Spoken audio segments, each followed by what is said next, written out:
어제 저희가 전해드렸습니다만 북한 김정은이 전투 비행술 대회에 참관했다라는 소식 전해드렸었죠. 그런데 이 전투 비행술 대회에요. 여성 조종사들과 찍은 사진이 공개가 됐습니다. 바로 이 사진입니다. 그런데 여성 파일럿들, 조종사들을 굉장히 우대하는 것 같아요, 김정은이. 네네.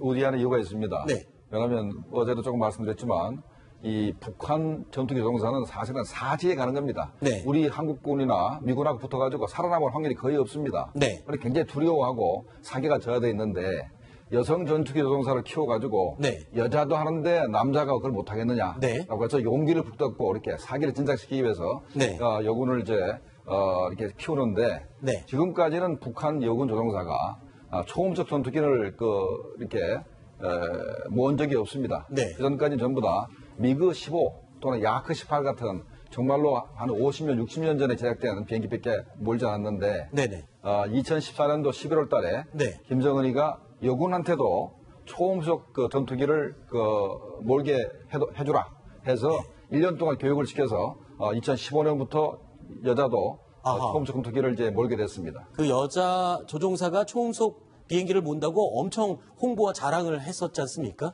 자, 굉장히 여성 조종사들에 대한 애착이 있는 것 같은데, 근데 조금 전에 지금 사진을 찍으면서 악수를 했는데, 이 뭐라고 얘기를 했는데 안 들리니까 김정은이 귀를 이렇게 가까이 갖다 대요. 그러니까 뭐라고 그러고 움찔하면서 얘기를 했습니다. 자, 북한에서 저렇게 최고 지도자가 귀를 갖다 대면서 이렇게 가까이 얘기하는 것, 이것도 그렇게 흔한 경우는 아닌 것 같아요. 그렇죠. 이제 김정은은 김정일하고 다른 것이 김정일은 굉장히 어떻게 사람을 좀 가까이 하지 않고 네. 은둔형 지도자였는데 네네. 김정은은 애민 정치. 그다음에 이제 군중 속으로 들어가서 이렇게 많은 사람들을 만나고 이렇게 악수하고 하는 그런 모습을 보여주고 있거든요. 네. 그래서 이제 북한의 호위사령부에서 경호관들이 굉장히 많이 고생을 합니다. 네. 어찌됐든 간에 저렇게 애민 정치 모습, 지난번에 미사일 발사 성공했다고 네. 부하를 막 업어주고 한 일도 있지 않습니까? 그렇죠. 그런 애민 정치라고 봐야 되겠습니다. 사실 김여정이가 북한에서 선전부 활동을 하고는 있지만 저렇게 스킨십 그리고 사진 찍으면서도 팔짱 끼는 모습 그리고 업어주는 모습 이런 것들로 굉장히 애민 정신을 굉장히 강조하고 홍보에 이용을 하는 그런 김정은의 모습을 또 한 번 확인할 수 있었습니다. 자, 그리고 오늘은 6월 6일 현충일 달력상에 빨간색 휴일로 표시가 돼 있는데 북한도 오늘이 달력상으로 보면 빨간 공휴일이라고요. 어떤 날입니까? 소년단 창립 기념일입니다. 소년단 창립 기념일이요? 소년단은 네. 1946년도에 북한 네. 정권 창건 전에부터 이렇게 설립이 됐는데 북한에는 7살만 넘으면 모든 사람들이 어떤 사회단체에 소속이 됩니다. 네. 그래서 7살부터 14살까지 북한의 청소년들이 소년단에 가입을 하게 됩니다. 네.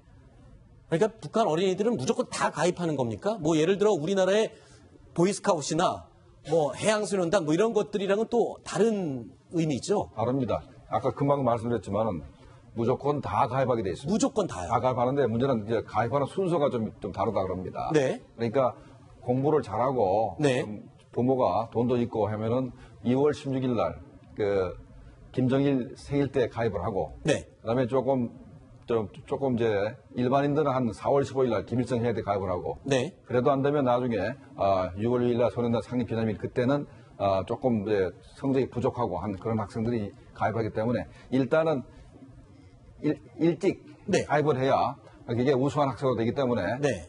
부모들이 뇌물도 주고 이렇게 뒷돈을 이렇게 집어주고 하는 그런 일이 많이 벌어지고 있습니다. 그렇군요. 그냥 공부를 잘하거나 성분이 좋은 사람들이 우선적으로 가입을 하게 되고 그리고 또 이렇게 무슨 명절이 될 때마다 이런 식으로 단체로 가입을 하게 되는 그런 소년단이군요. 북한은 뇌물공화국입니다. 뇌물공화국. 네, 뇌물을 주지 않으면 되는 게 아무것도 없습니다. 그렇군요. 자, 그래서 화면에서도 여러 번 보셨겠지만 이 소년단을 상징하는 의상이 있습니다.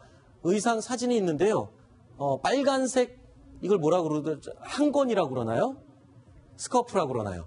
우리는 스커라고 하는데 제가 이름을 잊어버렸습니다. 네. 그걸 스카웃에서는 한건이라고 표현을 하기도 하는데 하얀색 셔츠에 이렇게 빨간색 스카프 같은 것을 하고 있는 이 모습 이게 아마 상징적인 그런 복장인 것 같습니다. 자, 이런 것도 복장 분량이나 이런 거에 점검 대상에 들어가는지 모르겠습니다. 들어가죠. 아, 그래요? 저걸 만약에 놓고 온다든가 네. 그걸 훼손한다든가 하면은 문제가 발생합니다. 그렇군요.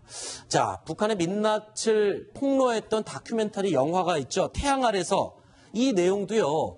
이 설정된 주인공이었지만 이 꼬마 여자아이가 소년단에 가입하게 되기까지의 그 이야기를 그린 내용이었습니다. 그 영화의 한 장면 함께 보시죠.